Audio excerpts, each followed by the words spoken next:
What's up, everybody? This is AG Chopsticks, and yes, I'm back to posting videos. And I thought I'd come back to you today with my first video in about a month and a half with one of my chopping for deals, because I wanted to show you, the YouTube community, or people who aren't fans of me yet, how I turned this $20 bill, $20 out of pocket, into this beautiful 1862 $1 US gold piece, 90% gold. Let's do a quick close-up view of the gold.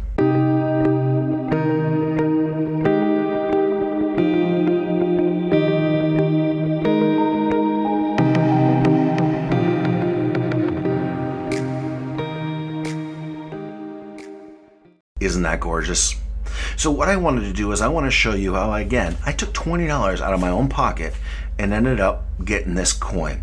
Now, I will be open and honest and tell you I actually spent $150. That's how much it cost me to pick up this coin. But in the grand scheme of things, and again, that's why this is chopping for deals, it only cost me $20 out of pocket. And I figured I'd do that with you today. And teach you my tips, my tricks, my philosophy behind the concept of coin roll hunting. So today you're going to learn AG Chopsticks' top 5 philosophies around the whole business of coin roll hunting. I'm going to start off with not one of the top 5, just a piece of information. Now, a lot of you out there might be going, well, AG, I don't have enough money, to buy a full box of $50. That's $500. That's a lot of money. And I understand that, and I get that. So my first thing that I'm going to tell you that's not even one of my philosophies is, if you're going to get into this business and don't have $500 laying around, start small. It's okay to start with $50 a time, $100 a time. It doesn't matter that you can't buy a full box. It's getting into the habits, getting into the routines, getting into the rituals of doing coin roll hunting that will get you into the business. And what do? Slowly over time, you build up that bank. Say you start with $100 and you do 10 rolls at a time. Keep on doing those 10 rolls at a time. Wash, rinse, repeat those $50. Get $100, search them, take the non-silver back to the bank, etc. Repeat, repeat, repeat until you're able to build up that way. And maybe it's $20 a paycheck that you set aside and add into that $100. Or maybe it's you have some fines and you keep half of them for your stack and you take the other half, you sell them, and you actually can build this coin roll hunting budget. And there's another way of thinking of it as well. This money that I'm using for coin roll hunting, that you're using for coin roll hunting, it's also an SHTF fund. Stuff hits the fan. If it was an emergency, I search 2 boxes at a time, so $1,000. I've always got $1,000 in cash on hand in case I need to, something happens and I need to do something with it. Maybe something breaks or something needs to be paid for or emergency money needed. It's always there. So it's okay if you start small. $100 and you add $20 a paycheck, you're going to add up to that box level. You have some fines, you sell them, you're going to add up to that box level. Don't think that you can't get into this hobby because you don't have $500 handy. Build up that way. Save some of your holiday money, save some of your birthday money, build up that little nest egg, and if anything ever goes wrong, you've got that coin roll hunting money that you can use elsewhere. So go ahead, don't feel bad, and start small. And yes, you could do it with dimes, and a box of dimes is only $250. You could also do it with quarters, that's another $500 box. I stick with $50 just because to me, it seems like silver in the $50 variety is more prevalent. So again, my first suggestion to you, it's not even one of my top 5, start small. It's okay. You don't need to start at the top. But now that I've told you it's okay to start small, it is perfectly okay. Everyone has to start somewhere. Let's get into AG Chopsticks' top 5 philosophies behind coin roll hunting. All right, so my number 5 philosophy is plan, plan, plan. When I first started out this coin roll hunting hobby, it's actually become an addiction more than a hobby, or a pastime, shall we say. I would stop at a bank, and see if they had some. And sometimes they did, and sometimes they didn't. And, it was really sometimes frustrating. So what I actually had to do was sit down and I had to plan. Let me pull up this map. This map is of Minneapolis, St. Paul. And I actually looked at this map and looked at where I lived versus where I worked. And there's actually 5 different routes. 1, 2, 3, 4, 5. The 5th one's a little bit out of the way, but I could take it and still get home. And I went and I looked at, on each route, I put in a Google search, Wells Fargo, Minnesota. And I looked on a specific route, the 1, 2, 3, and 4, to see where Wells Fargo's locations were on my way to and from work. That way I wasn't interrupting my regular life terribly for this hobby. So I would actually go in here and I'd look and I'd find out where these Wells Fargos were. And I sat down and I called them, and I would ask about coin rolls and see what they had in stock and see what they'd let me pick up. And I eventually figured out a plan of where I could pick up $50 and when. So I actually literally know that on Mondays I pick up from 1, Tuesdays another, Wednesday another, Thursday another, and Friday another. And I built up a relationship with these banks to where they'd actually order me $1 at a time, or 2 boxes, which is what I'm at now. So I actually made a route home that didn't interfere with my normal life, maybe 15 to 20 minutes a day, to do this hobby. So plan. Figure out where you can get these boxes of $50 from, and figure out a way that you could actually keep going throughout the week without being an impediment on one bank. That's why I've got 5. I'm not asking one bank to pick up me 10 boxes a week that I search. I'm asking 5 to pick up 2 boxes. And it's just easier on them. It's easier on me. It's not out of the way. I can actually continue this without being a pain to them or interrupting my family, which is incredibly important. Now, my number 4 philosophy goes right along with the 5th, part of that planning sequence. And that is never dump where you pick up. I'm going through $1,000 worth of $50 on Monday. I don't want to rewrap them, take them back to that same bank I got them from on Monday, because they'd be incredibly annoyed with me. So that means finding a dump bank. And I took that same map and I looked at places where I had accounts where I could dump. Now I do have accounts with Bremer, and they have a coin machine. So I actually figured out where along this map there were Bremers. I could dump there. But I also wanted something closer to home, because the closest location is half an hour for me. And that's just, again, I don't want to interrupt the family time. So I actually looked at the banks in town that I have in town, and I looked at the credit unions, because quite frankly, I don't want to sit and rewrap rolls. I want to use a dump machine.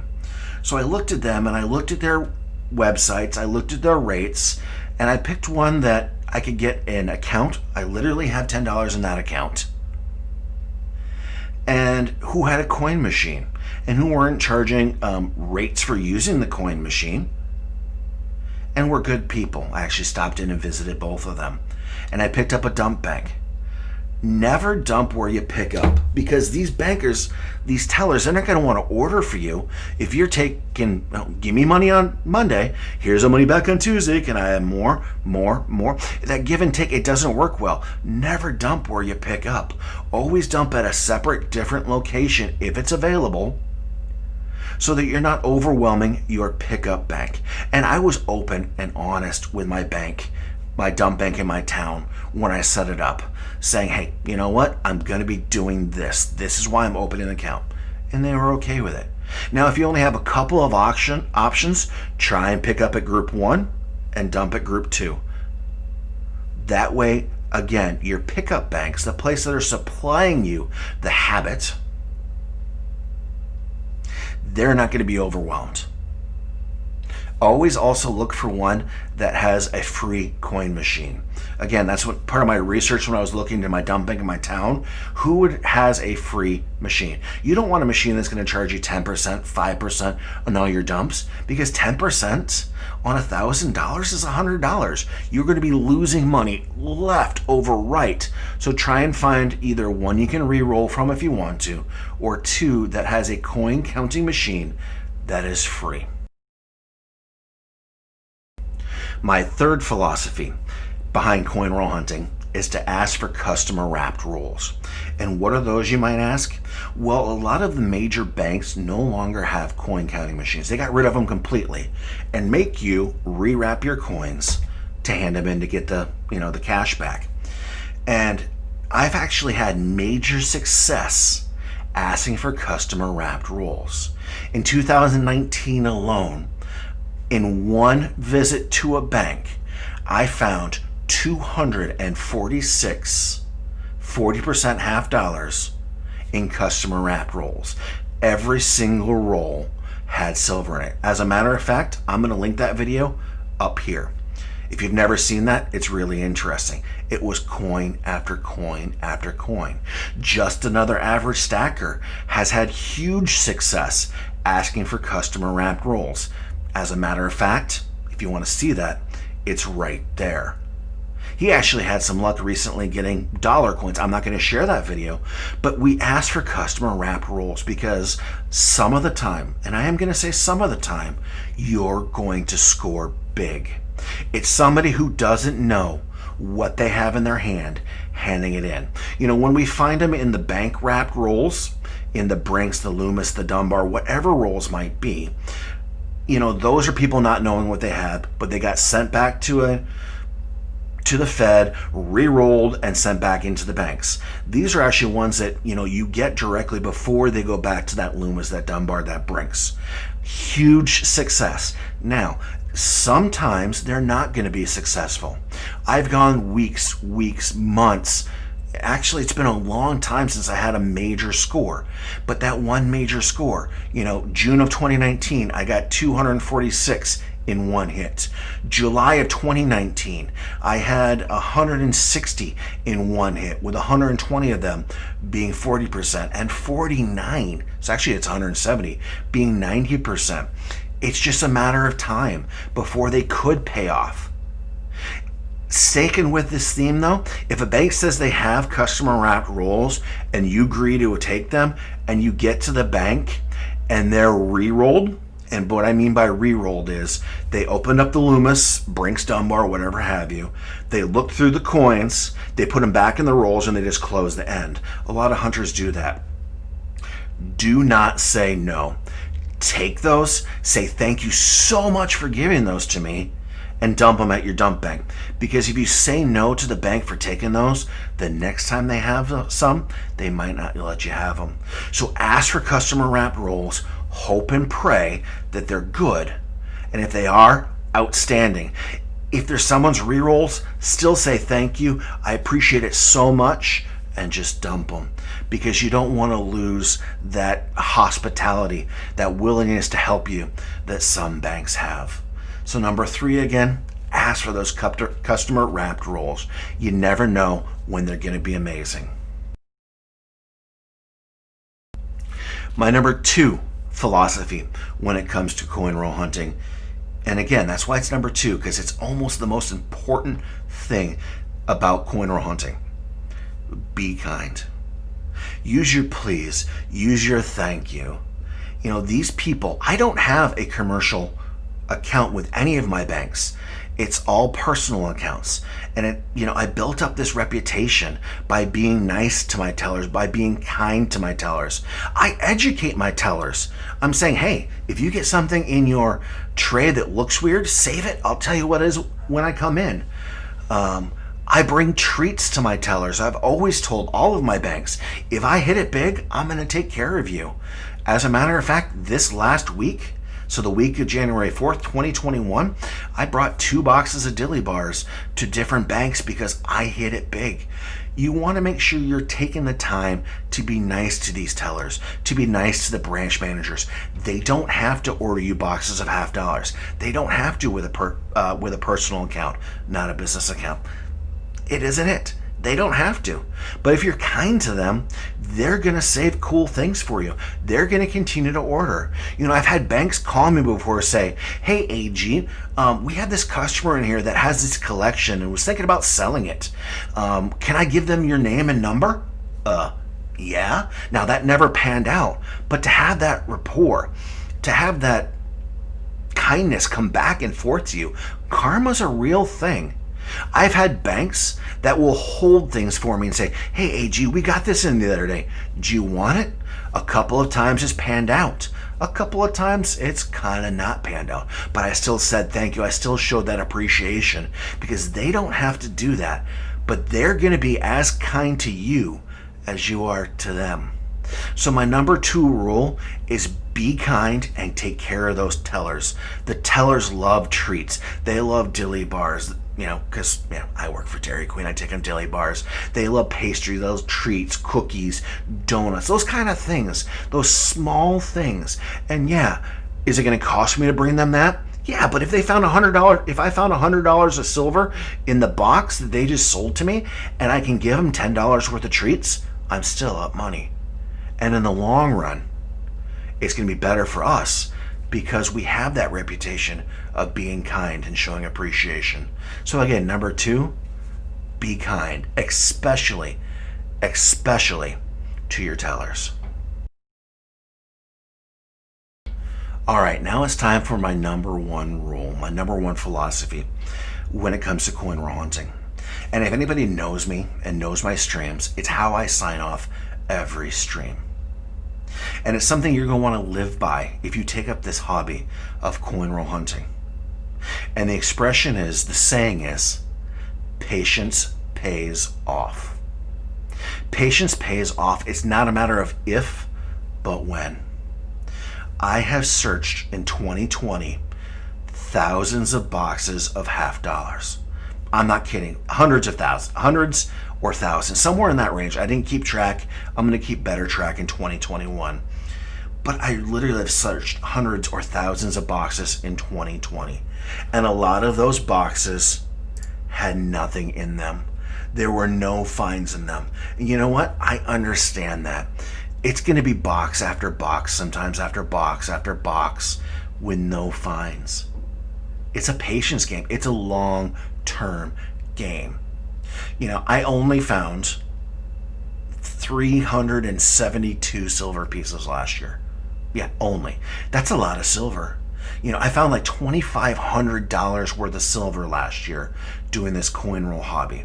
This year alone, in 2021, I have searched 14 boxes of $50. Last week alone, 14 boxes. I had some extras from the holidays. I didn't want, again, I don't want to interrupt the family to do this hobby. 14 boxes last week I searched. A bunch of them were skunks. They really were. A skunk means nothing in them. Pepe Le Pew, it stinks. But it's that every once in a while that box turns out 20, 30, 40 $50 of silver. So I mean, literally last week, this is my box of silver from last week. Out of 14 boxes where there's some skunks, I have a full roll of 40%ers, one of them being a proof, and I got a pile of 90%ers. It's a patience game. You're gonna have to take your time and go through them. And if it's a skunk box, you flip it back to your dump bank, you get another box, you smile, you open the lid, and you hope for more. It is a long-term patience gain. I'm gaining a lot of money in silver.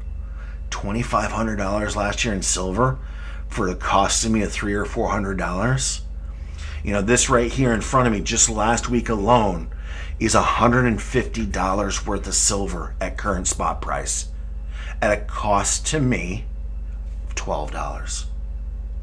This hobby can pay off.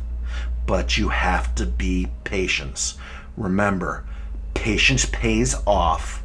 It's not a matter of if, but when. All right, now that you've seen my top 5 philosophies on coin roll hunting, and hopefully they help you. You know, it's been a long process. I've been doing this about a year and a half. You know, I started at $100 and worked my way up to a box, then worked my way up to 2 boxes, and now I hunt about 10 boxes a week between my 5 or 6 pickup banks. But now here, how I got this for $20 out of pocket. In November of 2020, I found in coin roll hunting 69 40 percenters. So 3.5 rolls of 40 percenters in November. So I sold those to some of the people in this very community who needed them for their streams. And I took that 2 rolls.